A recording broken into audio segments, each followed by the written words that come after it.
Boa noite, Alive Roots. Que privilégio estar aqui nessa noite.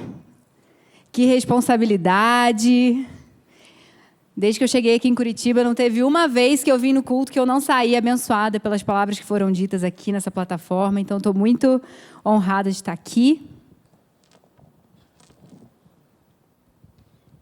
Eu quero que você me ajude nessa tarefa essa noite, abrindo seus ouvidos espirituais para aquilo que Deus quer falar de forma pessoal com você nessa noite. Amém? Tamo junto? Eu queria compartilhar hoje um pouco sobre árvores. Sim, sobre árvores. Eu tenho uma relação muito especial com a natureza, com a criação do Senhor. Hugo fala que por pouco eu não nasci hippie. Mas a natureza sempre falou muito comigo, né? Deus sempre falou muito comigo através da natureza, porque a natureza é obra das mãos do Senhor. E se a gente olha, né, na época que a gente estudava lá artes e a gente estudava os pintores, e toda obra, todo pintor, ele tem uma característica, né, de cores, de traços. O pintor, ele deixa a sua marca nos quadros que ele faz, na arte que ele produz. E não é diferente com o Senhor. O Senhor deixou as digitais dele na natureza. E como a gente pode aprender com tudo isso?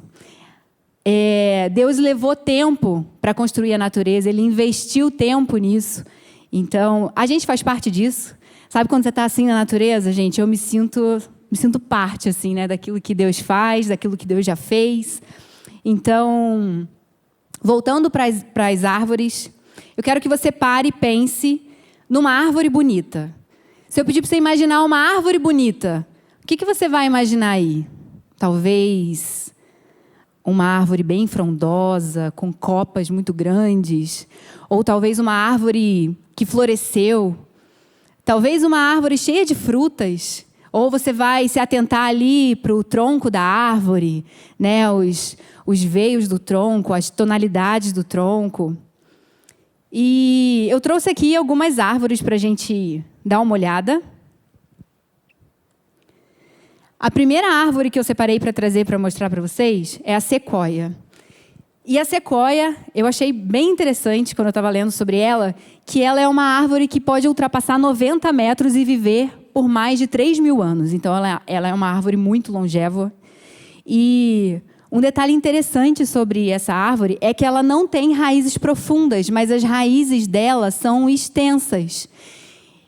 E elas se entrelaçam entre elas. Então, quando você vê várias sequoias, elas têm a raiz não tão profunda, mas ela tem a raiz extensa.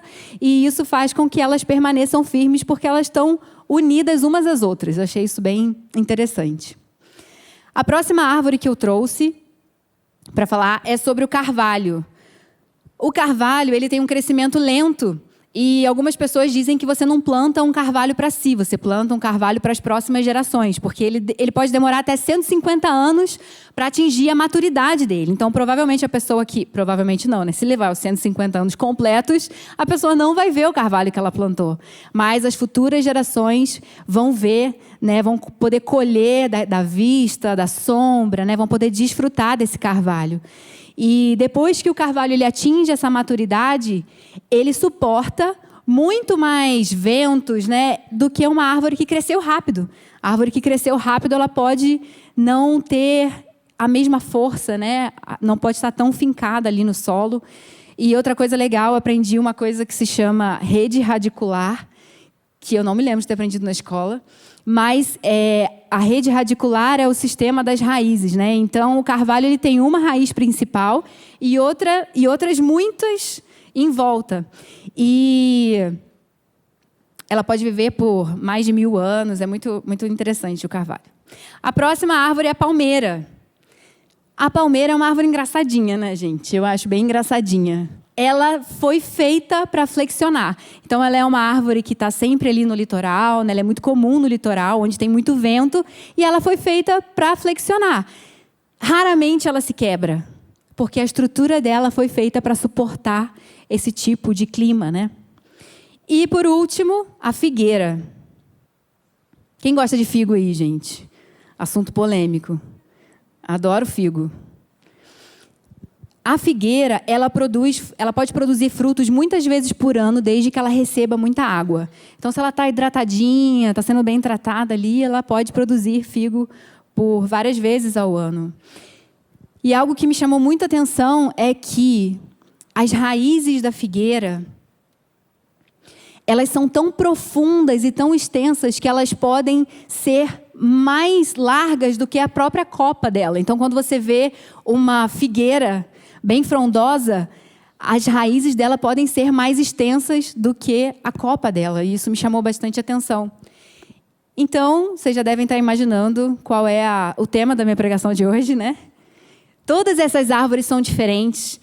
Elas crescem em lugares diferentes, elas têm formatos diferentes, mas uma coisa todas elas têm em comum: nenhuma sobrevive sem as raízes.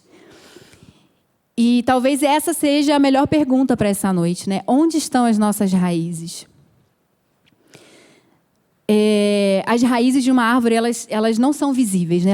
Elas não estão aparentes. Algumas árvores até têm as raízes para fora do solo, mas não é aquilo que está sustentando ela. O que está sustentando ela é o que está lá embaixo, fincado no solo. E a raiz está lá, ela existe. Apesar de não ser vista, ela está lá cumprindo o papel dela, trazendo vida para a árvore, e ela não é tão contemplada quanto as folhas, os frutos, né? Talvez a gente não olha para uma árvore e, nossa, que raiz bonita, né? Assim como a gente não entra num prédio e fala, nossa, que fundamento excelente. A gente olha a cor da parede, né? A gente olha o que está aparente, mas a raiz ela está lá. E sem uma raiz forte, essa árvore está com os dias contados. Sem uma raiz bem fixa no solo, ela não vai ter crescimento, ela não vai ter estabilidade, ela não vai dar frutos. E nós fomos chamados para ser cristãos a frutificar. Amém? Deus tem uma vida frutífera para nos dar, para nos fazer desfrutar. Mas não adianta a gente querer florescer olhando para as flores, querer frutificar olhando para os frutos. Deus quer nos chamar para a gente dar atenção para as nossas raízes, aquilo que talvez não esteja aparente, mas aquilo que está conduzindo a nossa vida. E Deus nos deu um nome como jovens dessa casa. Roots significa raízes. E eu tenho certeza que Deus quer nos arraigar nele cada vez mais. Ele quer nos dar raízes fortes, saudáveis, para que a gente possa suportar os ventos, suportar o clima que for. Porque a nossa força não está naquilo que a gente vê, mas nas nossas raízes. Amém? Então, hoje eu quero compartilhar 3 lugares onde nós devemos estar enraizados. E eu queria que você abrisse aí a Bíblia, está com sua Bíblia física, e abre comigo em Salmos 1, do versículo 1 ao 3. A gente vai falar um pouco sobre a importância da gente estar enraizado na palavra. Salmos 1, do 1 a 3. Se você não trouxe sua Bíblia, pode acompanhar aqui pelo telão. Diz assim: bem-aventurado aquele que não anda segundo o conselho dos ímpios, não se detém no caminho dos pecadores, nem se assenta na companhia dos zombadores. Ao contrário, sua satisfação está na lei do Senhor, e nessa lei medita dia e noite. É como árvore plantada junto a ribeiros, dá fruto no tempo certo, e as suas folhas não murcham. Tudo o que ele faz prospera. A autoria desse salmo é incerta, ele não é dito na Bíblia se ele é um salmo de Davi, mas ele foi o primeiro salmo. Eu estou fazendo a leitura cronológica da Bíblia, então me aguentem agora. Ele foi o primeiro salmo escrito depois que a Arca da Aliança foi levada para Jerusalém. Não sei quantos já leram ali aquele episódio em que Uzá, ele tenta segurar a Arca da Aliança. A Arca da Aliança está sendo carregada por carroça. E Uzá vê ali que trepidou, a Arca da Aliança vai cair. O que ele faz? Foi ajudar. O que acontece com ele? Ele morre. E alguns capítulos depois, Davi constata que só quem poderia carregar a Arca da Aliança era a tribo de Levi, eram os levitas. Então, o que acontece? Ele dá atenção a uma coisa que já estava escrito. Antes, lá na peregrinação do deserto, isso foi escrito. E ele dá atenção, aquilo já existia, ele só olha para aquilo. Ele descobre que existia poder na obediência, que existia vida na obediência. Quando a gente dá atenção à palavra do Senhor, existe vida. E o que Davi faz depois? Ele dança como louco, né? A Bíblia fala que ele dança como louco, e a esposa dele fica falando com ele que ele fez um papelão lá no meio do povo, que ele era um rei, que ele não podia se portar daquela maneira. E o que Davi responde? Perante o Senhor celebrarei, me rebaixarei ainda mais e me humilharei aos meus próprios olhos. Então Davi descobriu o poder que existe na obediência das Escrituras. E ele declarou, ele bradou que ele seria capaz de fazer qualquer coisa, né? Porque a obediência traz alegria, a obediência produz frutos de alegria. E a raiz, o que é a raiz, né? A raiz é a fonte, é através da raiz que a árvore vai absorver a água, vai absorver os nutrientes. A raiz busca o que a árvore precisa para sobreviver. E o que isso tem a ver com a nossa vida, né? Todos nós temos uma fonte. A questão é, qual tem sido a nossa fonte? De onde a gente tem tirado alimento? E quantas vezes a gente se alimenta da palavra que é dita aqui, no culto, né? No culto de domingo. E é uma bênção, que bom que a gente tem isso.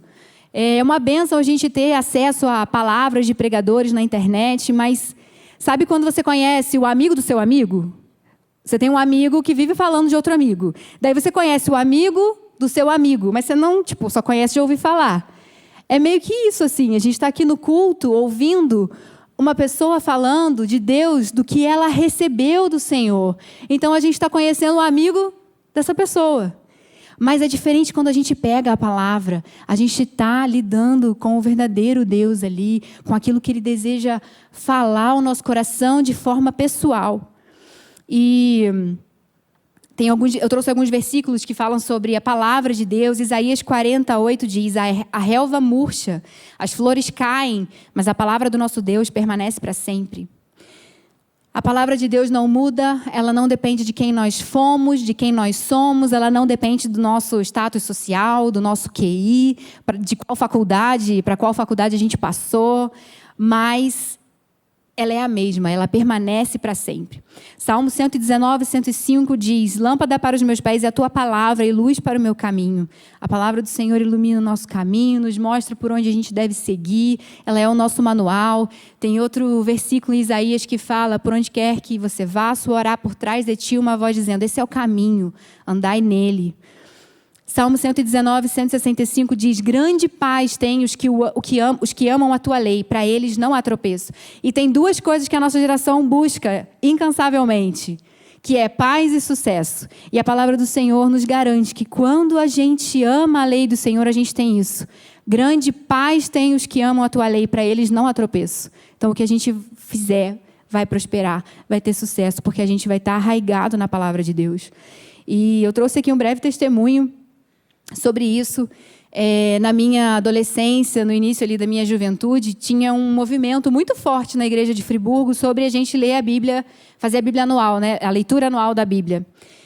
E nessa época ali, eu devo ter lido a Bíblia inteira por uns 4 anos assim, consecutivos. Eu comprava uma Bíblia nova, lia ela o ano inteiro, e no ano seguinte comprava outra Bíblia, ia marcando lá. E eu sentava no meu quarto, pegava meus post-its, meus inúmeros marca-textos, e ali eu passava um tempo, gastava um tempo de oração. Inclusive, a gente tinha um curso lá, depois que a gente passava pelo encontro com Deus, a gente tinha um curso, chamava Escola de Vida, e a gente tinha uma tabela. Nessa tabela, que a gente precisava entregar toda semana, a gente tinha que colocar o tempo que a gente passou lendo a Bíblia, o tempo que a gente passou orando e a nossa nota de santidade. Por dia. Era segunda, terça, quarta. Sim, a nota de santidade. E como isso forjou o meu caráter? Porque me confrontou. Eu falava assim, nossa, eu estou fazendo devocional hoje, será que é para mostrar lá para o Jean e para a Simone na época, né, amor? Será que é para mostrar para os líderes lá da escola de vida que eu estou lendo a Bíblia? Mas aquilo serviu como uma régua para mim, porque eu via que quanto mais eu passava tempo com a palavra de Deus, quanto mais eu passava orando, melhor eu era uma pessoa melhor, eu me tornava uma pessoa melhor, eu me tornava uma pessoa mais santificada no Senhor, porque todos nós aqui temos grande potencial de sermos pessoas ruins longe do Senhor, né? E como aquilo foi especial para mim, aquela época foi muito especial, e a vida foi acontecendo, eu me casei, os filhos chegaram, e parece que o dia ia tendo cada vez menos horas. E eu não conseguia, assim, parecia impossível passar 10 minutos que fosse lendo a Bíblia numa paz, num silêncio, com meus post-its e meus marcadores de página, que era o que eu gostava de fazer. Mas eu ia ali, né, lia, fazia o meu devocional, mas não daquela forma como eu tinha aprendido, não daquela forma com a régua alta como eu tinha aprendido, né? E eu tive um avô que foi um homem de Deus, assim. Ele foi pastor presbiteriano, ele foi jubilado na presbiteriana, ele fundou a igreja a cavalo em Minas. Ele foi um homem de Deus. E ele morreu aos 94 anos. E no ano que ele morreu, a minha avó falou que ele estava tristinho, porque ele só tinha lido a Bíblia uma vez naquele ano. No ano da morte dele, com 94 anos, doente. A Bíblia toda, né? Porque ele lia a Bíblia inteira 2 vezes por ano. E aquilo me constrangeu. Isso foi alguns anos atrás, e eu comecei a buscar outras maneiras. Não que eu tenha perdido o interesse na palavra de Deus, mas como eu não estava tendo um plano de leitura, aquilo ficava meio perdido, sabe? Eu não abria a Bíblia meio que horóscopo, assim, sabe? Abria a Bíblia e vou ler isso aqui. Ou então, não, vou começar um plano para ler Salmos. Aí Salmos tem um Salmo que tem 10 versículos, tem o 119, que tem mais de 100 versículos. E daí eu me sentia um pouco perdida, ia para os evangelhos, até que eu comprei uma Bíblia de leitura cronológica. E foi um investimento para mim. Então, eu não sei hoje, talvez, como está a sua leitura da Bíblia, mas eu quero te incentivar nessa noite. Não deixe de ler a palavra do Senhor. Não deixe de buscar direto da fonte, porque a gente tem acesso a isso. A gente tem acesso à boca de Deus. E a gente, às vezes, só fica ouvindo dos amigos de Deus, quem Ele é. Então, eu tenho leitura cronológica, tem Bíblia com referência cruzada, Bíblia devocional com estudos, tem a leitura contínua, estilo a mensagem.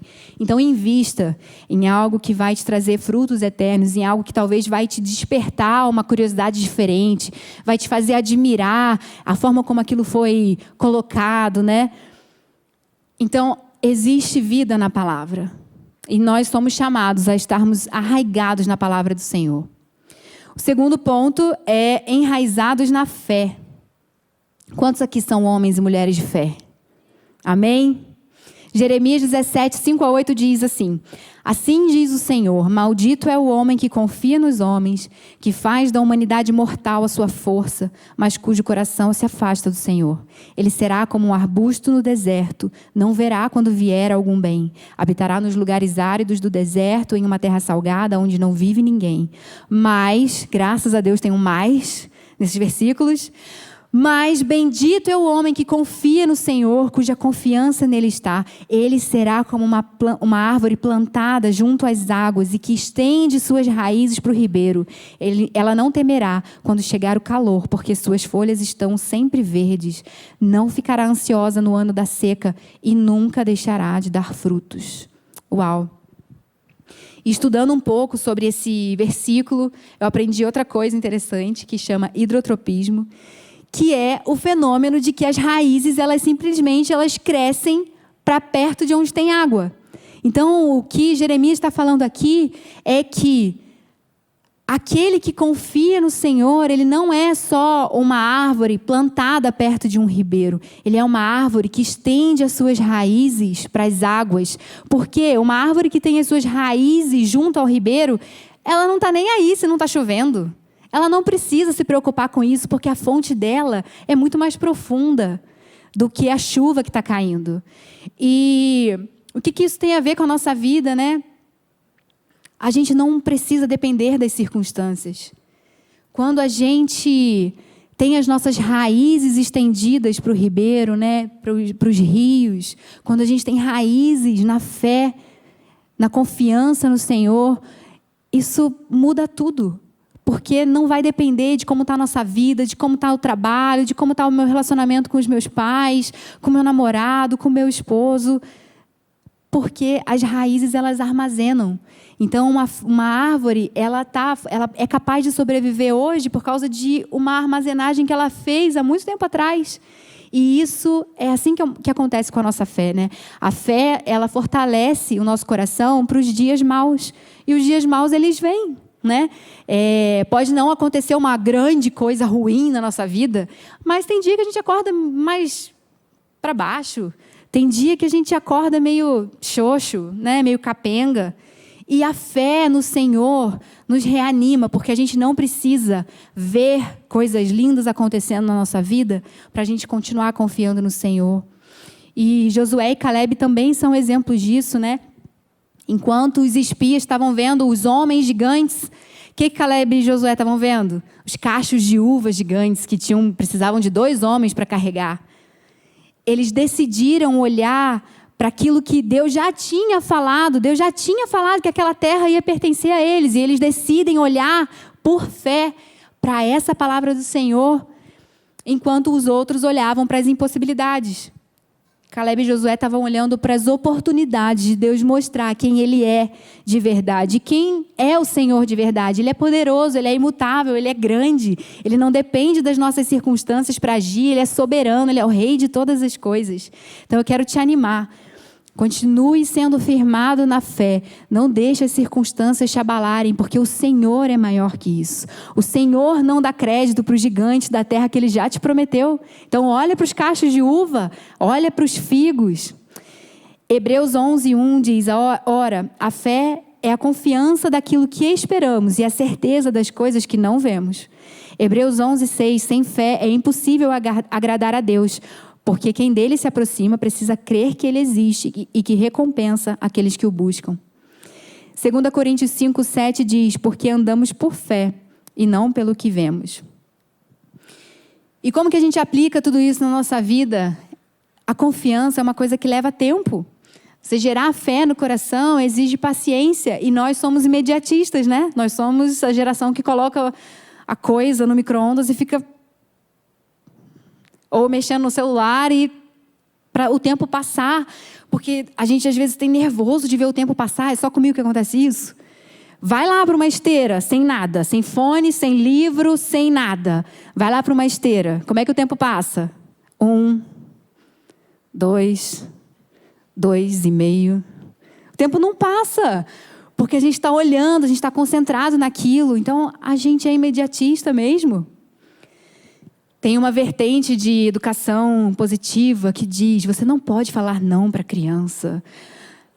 Gente, não é uma palavra que existe. Se você, como pai, quando você for pai, né, e mãe, você não vai falar não para o seu filho, ok, mas as pessoas lá fora vão e ele vai precisar lidar com isso.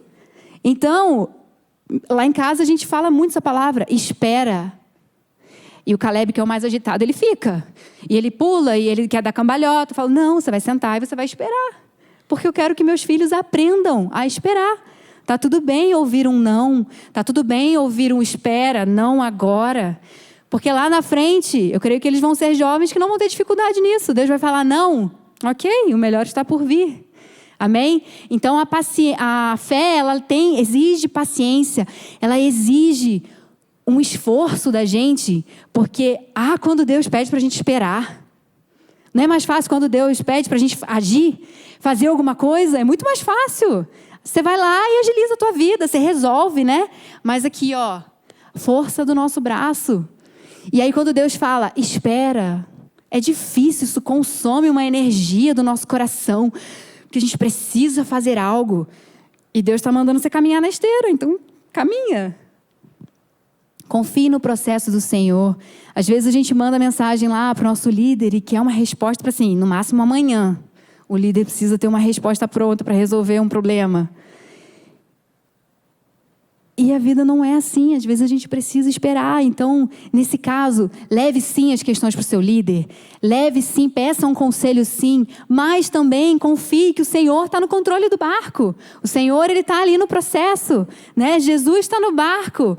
Né? Igual quando os discípulos estavam passando por aquela tempestade, aquele turbilhão, Jesus estava no barco. Estava tudo sob controle. Amém? Nosso coração precisa estar arraigado na fé. Como é importante também nós estarmos enraizados no amor. Efésios 3, 17 e 19.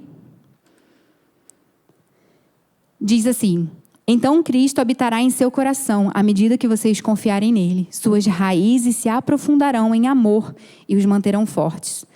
Também peço que, como convém a todo o povo santo, vocês possam compreender a largura, o comprimento, a altura e a profundidade do amor de Cristo. Que vocês experimentem esse amor, ainda que seja grande demais para ser inteiramente compreendido. Então vocês serão preenchidos com toda a plenitude de vida e poder que vem de Deus. Uau! Paulo diz aqui que a gente vai experimentar a plenitude de vida e do poder de Deus. Mas o que vem antes? Raízes profundas no amor. Ele fala lá, suas raízes se aprofundarão em amor e os manterão fortes. Abre sua Bíblia aí comigo em 1 João 4:8. Me dá um tempinho só para eu beber uma água.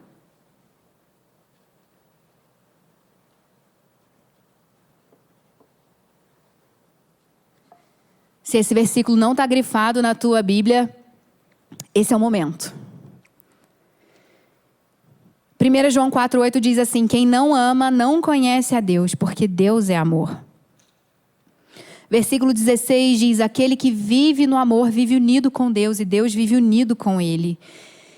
E para nós que somos cristãos, o amor ele não é só uma emoção. O amor ele é o centro da nossa vida. O amor ele é um exercício contínuo na vida do crente. Porque o amor é a essência de Deus. O amor, na verdade, é quem Deus é a manifestação do Senhor. Não tem como a gente separar as duas coisas. Não tem como a gente separar Deus do amor. E quando Jesus vem ao mundo, ele sintetiza os 10 mandamentos em 2. Quem sabe aí qual é o primeiro, o mais importante mandamento?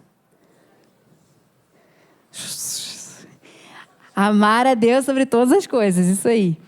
E o segundo mandamento que Jesus fala é amar ao próximo como a nós mesmos. E Jesus fala que desses 2 mandamentos dependem toda a lei e todas as exigências dos profetas. Porque se a gente amar a Deus sobre todas as coisas, se a gente amar o nosso próximo como a nós mesmos, fica mais fácil cumprir todos os outros mandamentos que Deus nos deixou através de Moisés.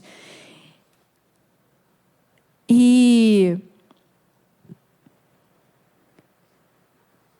Deus colocou uma pergunta no meu coração, eu queria trazer isso para vocês, né? Qual é a nossa visão de amor?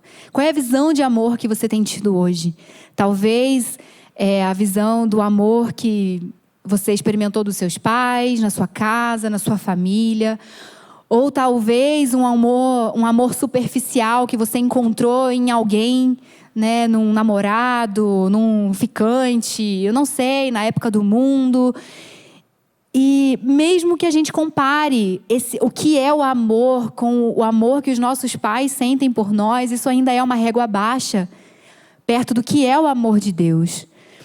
E muitas vezes a gente ama aquele que nos ama, a gente ama aquele que tem alguma coisa em comum com a gente. É mais fácil, né? A gente amar aquele que nos bajula, aquele que nos presenteia, aquele que tem sempre um elogio na ponta da língua para nos dar.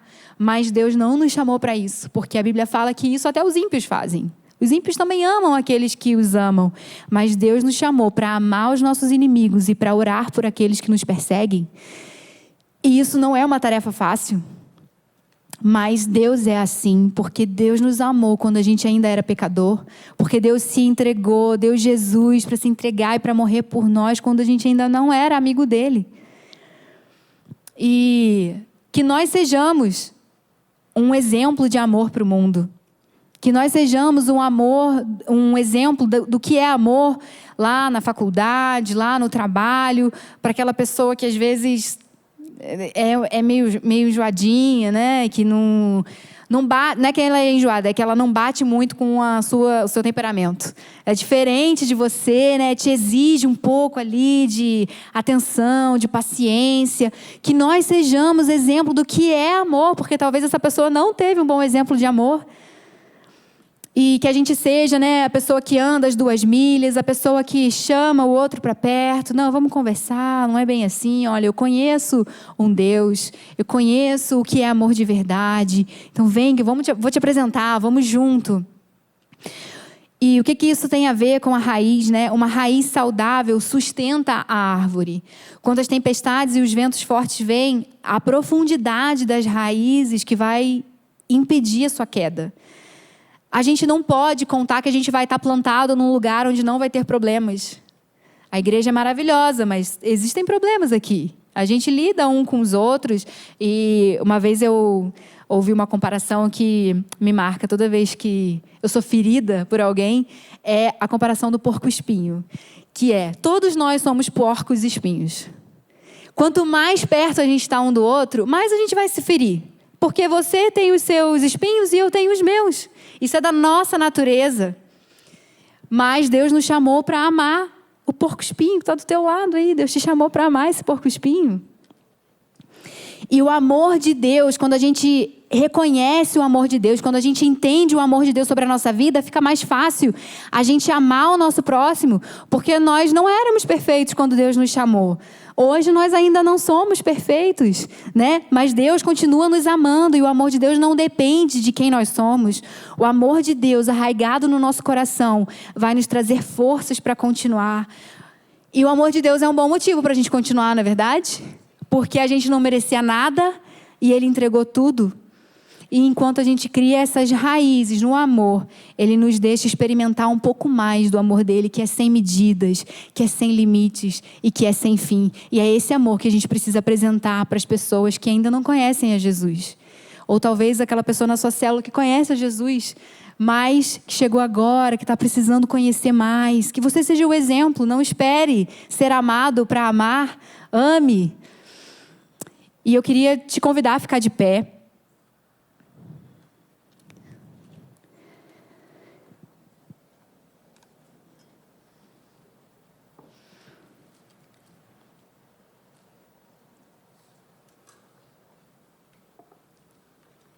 Sabe, gente, uma árvore, ela não consegue crescer para cima sem antes crescer para baixo.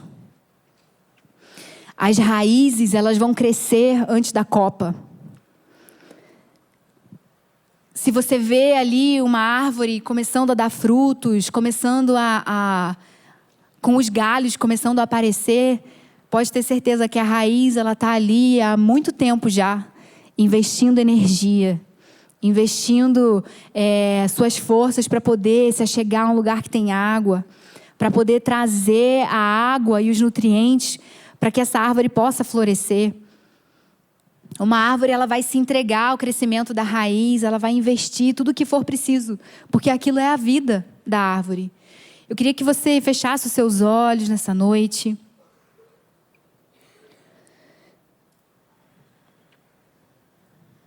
A força de uma árvore, ela vai estar escondida nas raízes e não nos seus frutos. O fruto, ele só mostra aonde a árvore está plantada. Mas a força da árvore não está nos galhos, não está nas flores, não está nos frutos. A força da árvore está escondida nas raízes. Eu não sei se talvez Deus tenha te convidado a passar mais tempo no seu devocional, a investir mais tempo de oração, de leitura da palavra. Se você for obediente a isso, isso vai te trazer raízes na palavra. Talvez Deus tenha te dado uma situação difícil, você tem passado por algo no seu trabalho, na sua casa, no seu relacionamento, em que você se vê de mãos atadas, tendo que esperar, tendo que confiar, e Deus está ali forjando sua fé. Talvez você orou pedindo para Deus aumentar a sua fé e Deus te deu uma situação difícil. Você está no caminho certo. Uma situação difícil é uma boa oportunidade para a gente aprender a confiar no Senhor. Quem sabe Deus está sussurrando no seu ouvido agora que você precisa perdoar alguém, que você precisa amar alguém, fazer as pazes com alguém que você feriu, ou alguém que te feriu. Não deixe isso para depois, porque isso vai fortalecer as suas raízes no amor. Os frutos, eles vêm. A árvore, ela cresce, mas é tudo uma consequência, né? Da saúde da árvore. É só uma consequência de ter uma raiz saudável, de ter uma raiz forte, uma raiz no lugar certo. A gente precisa cuidar das nossas raízes. Eu não sei como você chegou aqui nessa noite, eu não sei como estão os seus frutos, se você olha para você hoje como uma árvore que talvez como a gente leu ali, talvez está plantada no deserto, talvez está seca, sem folha, talvez você não esteja na sua melhor estação, talvez você não esteja vivendo uma primavera. Eu não sei se você está passando por um tempo difícil, um tempo de florescer, um tempo em que tudo está indo bem. Mas hoje existe um convite de Deus para que a gente olhe para as nossas raízes, porque Ele deseja ser a nossa fonte. Amém? Abra suas mãos. Eu queria convidar toda a igreja a fazer uma oração. Se você pode, repete isso comigo. Senhor Jesus, eu te agradeço, porque o Senhor se entregou por mim. O Senhor me deu sua vida para que eu pudesse viver. Hoje eu te convido a cuidar do solo do meu coração. Faz suas raízes crescerem em mim. Eu te recebo como meu Senhor. Te reconheço como meu Salvador. E declaro que quero andar contigo. Amém.